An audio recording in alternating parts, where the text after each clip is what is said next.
मुर्गी पहले आई या अंडा? ये सवाल सदियों से चला आ रहा है। इसका जवाब अभी तक नहीं मिला था, पर वैज्ञानिकों का दावा है कि उन्होंने ये ढूंढ निकाला है, मुर्गी पहले आई थी या फिर अंडा। चलिए तो जानते हैं आखिर मुर्गी पहले आई या फिर अंडा, और इसके पीछे का राज क्या है कि वैज्ञानिकों को कैसे पता चला कि मुर्गी आई है या फिर अंडा।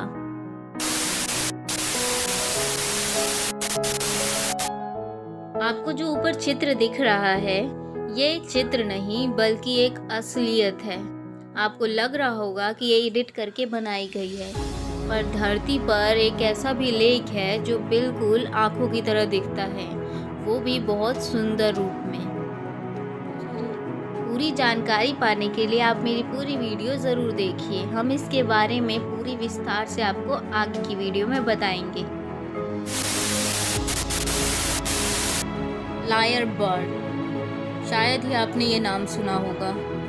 इस पक्षी ने सोशल मीडिया पर काफ़ी प्यार बटोरा है अपना, क्योंकि ये ऑस्ट्रेलिया में काफ़ी समय से फेमस हो रही है। क्यों हो रही है इसका रीज़न जान के आप भी चौंक जाएंगे। सोशल मीडिया पर वायरल हो रही एक तस्वीर में एक लड़की के लट्ठे के नीचे एक नीले भूरे रंग का पैर दिखाई दे रहा है। ऐसा लगता है कि नाखूनों के साथ 5 पैर की उंगलियां हैं। हालांकि ये इंसानों या जानवरों की तरह नहीं दिखती है। फोटो ने कई नेटिजन्स को हिला दिया है। आपकी क्या राय है? ये किसी व्यक्ति या जानवर के पैर है या फिर कुछ और?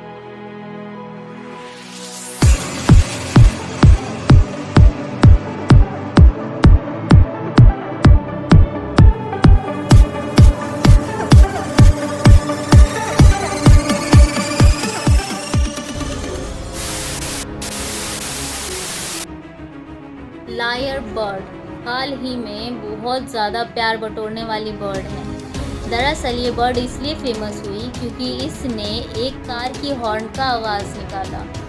लोगों का ध्यान काफ़ी आकर्षित हुआ इस बात से। इसने सीटी की आवाज़ भी निकाली। तो चलिए जानते हैं आखिर इस पक्षी में क्या खास बात है। लायर बर्ड, वीणा पक्षी, क्योंकि इसके नर पक्षी की पूंछ वीणा के आकार की होती है। संसार के सबसे सुंदर पक्षियों में से है, जो केवल ऑस्ट्रेलिया में पाया जाता है। यह नकल करने में बड़ा ही कुशल है और यह दूसरे पक्षियों के गाने, कुत्तों के भौंकने तथा कार की हॉर्न की आवाज़ भी नकल कर सकता है। यह सीटी की आवाज़ भी निकालता है। मादा पक्षी से नर पक्षी लंबा एवं बड़ा होता है। नर पक्षी की पूंछ बहुत खूबसूरत है। जाड़े के मौसम में नर पक्षी गीत गाकर मादा को अपनी ओर आकर्षित करता है। मादा एक ही अंडा देती है। मादा अंडे को 50 दिन तक सेती है, जिसके बाद उसमें से बच्चा निकलता है।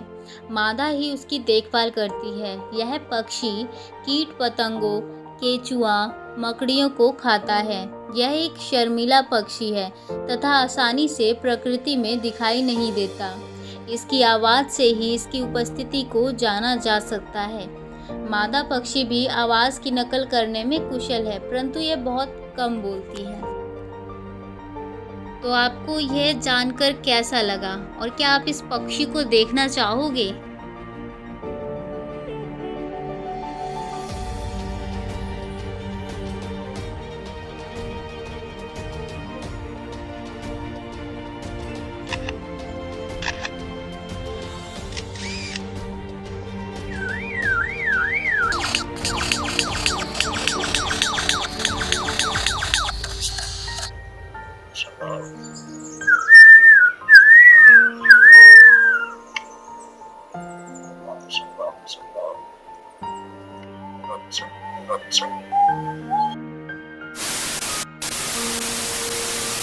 आपको इस चित्र को देखकर क्या लग रहा है कि आखिर ये क्या है?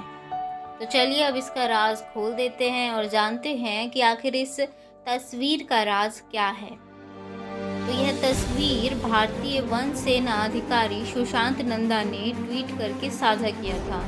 उन्होंने अपने यूज़र से यह पहचानने के लिए कहा कि ये तस्वीर में क्या है। जहां अधिकांश नेटिजन्स भ्रमित रह गए, वहीं अन्य ने उलझन से टिप्पणी को छोड़ दिया। एक यूज़र ने कहा ये जीवित पत्थरों का समूह हो सकता है। एक अन्य ने लिखा पैर के अंगूठे और आराम के बीच की दूरी के कारण किसी वानर परिवार से संबंधित पैर नहीं लग पाए। तो किसी ने मजाक में लिखा कि मानव को पेडिक्योर की सख्त ज़रूरत है। एक अन्य ने ट्वीट किया व्हाइट वॉकर अभी भी जीवित है, क्या नाइट किंग वापस आ सकता है? लगता है जॉन स्नो लॉस्ट वाले को मरना भूल गया होगा। कुछ ऐसे थे जो इसे कवक के रूप में सही ढंग से पहचानने में सक्षम थे। कुछ देर बाद नंदा ने ट्वीट किया कई लोगों ने इसे सही ढंग से अपने पैर या राजनेताओं के पैर के रूप में पहचाना और कुछ प्रबुद्ध थे। यह एक कवक है। फोटो में फंगस जाइलेरिया पॉलीमॉर्फा है जिसे आमतौर पर डेड मैन्स फिंगर्स के रूप में जाना जाता है क्योंकि ये दिखने में होता है बिल्कुल इंसानों के मृत पैर हाथ की तरह या फिर जानवरों के मृत पैर या उंगलियों की तरह। आमतौर पर सड़ने या घायल पेड़ के स्टंप और सड़ने वाली लकड़ी के आधार से बढ़ता है। यह मानव उंगली के आकार का है। प्रत्येक लगभग 1.5 से 4 इंच का लंबा होता है। कवक का एक झुरमुट मानव हाथ जैसा दिखता है। तो अब आपको इसके बारे में पता चल ही गया होगा कि आखिर ये है क्या। तो आपको ये जानकारी कैसी लगी हमें कमेंट करके बताइएगा।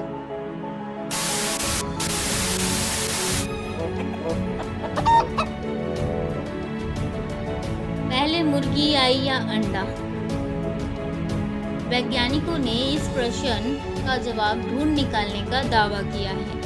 शैफील्ड और वारविक विश्वविद्यालय के वैज्ञानिकों के एक दल ने दावा किया है कि धरती पर अंडे से पहले मुर्गी का जन्म हुआ था। वैज्ञानिकों ने पाया कि ओवोक्लाइडिन नाम का प्रोटीन अंडे के खोल के निर्माण में बहुत महत्वपूर्ण होता है। उन्होंने बताया कि यह प्रोटीन मुर्गी के अंडाशय से पैदा होता है, इसलिए पहले अंडा आया या मुर्गी, अब ये पहेली सुलझ गई है। वैज्ञानिकों ने कहा कि पहले मुर्गी आई और इसके बाद अंडा पैदा हुआ। हालांकि रिपोर्ट में ये नहीं बताया गया कि प्रोटीन पैदा करने वाली मुर्गियां पहले कैसे आईं। इस दल ने अंडे के खोल को देखने के लिए अत्याधुनिक कंप्यूटर हैकर का इस्तेमाल किया। शोध से जुड़े प्रमुख वैज्ञानिकों डॉक्टर कॉलिन फ्रीमैन ने कहा लंबे समय से यह संदेश बना हुआ था कि अंडा पहले आया, लेकिन अब हमारे पास वैज्ञानिक सबूत है जो हमें बताता है कि मुर्गी पहले आई। वैसे तो ये सवाल एक अनबुझ पहेली के रूप में देखे जाते हैं। यह प्रश्न हजारों वर्षों से लोगों को परेशान करता आया है, लेकिन अब कोई पूछे ये प्रश्न तो यह सही और सटीक जवाब दे सकते हैं। आपको जो चित्र में लेक दिख रहा है ये आइसलैंड में स्थित है। इसका नाम क्रेटर लेक है, जो कि आइसलैंड की खूबसूरत झीलों में से एक है, जिसे आइस ऑफ द वर्ल्ड भी कहा जाता है। तो चलिए जानते हैं कि आखिर इसका निर्माण हुआ कैसे था और ये इतना सुंदर कैसे है। आइसलैंड में आपके पास सिर्फ एक आश्चर्यजनक झील नहीं है, नहीं, यह ज्वालामुखी काल्डेरा के अंदर भी होना चाहिए और कभी कभी यह भी पर्याप्त नहीं होता है। इसलिए आइसलैंड की कैरिट क्रेटर झील जैसा कुछ प्रदान करता है, जो दुर्लभ लाल ज्वालामुखी चट्टान से घिरे ज्वालामुखी में बैठी लगभग नियन नीली झील है। तथाकथित गोल्डन सर्कल के साथ दक्षिणी आइसलैंड में स्थित कैरिड क्रेटर झीलों के बीच अद्वितीय है, क्योंकि इसका काल्डेरा संभवतः विस्फोट से नहीं बनता है, जैसा कि अधिकांश करते हैं। माना जाता है कि कैरिड ज्वालामुखी का निर्माण तब हुआ था जब केंद्र में मैग्मा बस अपने आप समाप्त हो गया था और खाली कक्ष नीचे गिर गया था।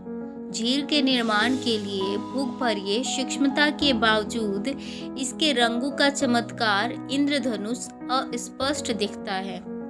चमकीले नीलम रंग के पानी के अलावा काल्डेरा के कटोरे की खड़ी ढलान लगभग पूरी तरह से लाल ज्वालामुखी चट्टान से ढकी हुई है। ढलान का एक कम खड़ी हिस्सा है जो समृद्ध हरी काई में ढका हुआ है, जैसे कि झील पर्याप्त रंगीन नहीं थी। सर्दियों के दौरान हालांकि कैरेट एक जीवंत स्थान से आइसलैंडिक वीरानी और कठोरता के आकर्षण के केंद्र में बदल जाता है। सच में ये सदियों में कम सुंदर या प्रभावशाली नहीं है, बस अलग है। झील अपने आप जम जाती है और सबसे साहसी पर्यटकों के लिए एक विशाल आइस रिंग बन जाती है। बाकी गड्ढा आसपास के परिदृश्य की तरह बर्फ और बर्फ से ढका हुआ है। हालांकि धूमिक आइसलैंड पर शासन करने वाली प्राकृतिक शक्तियों की विशालता और कच्ची शक्ति को महसूस करना शायद आसान है। तो क्या आप इस सुंदर जगह पर जाना चाहेंगे?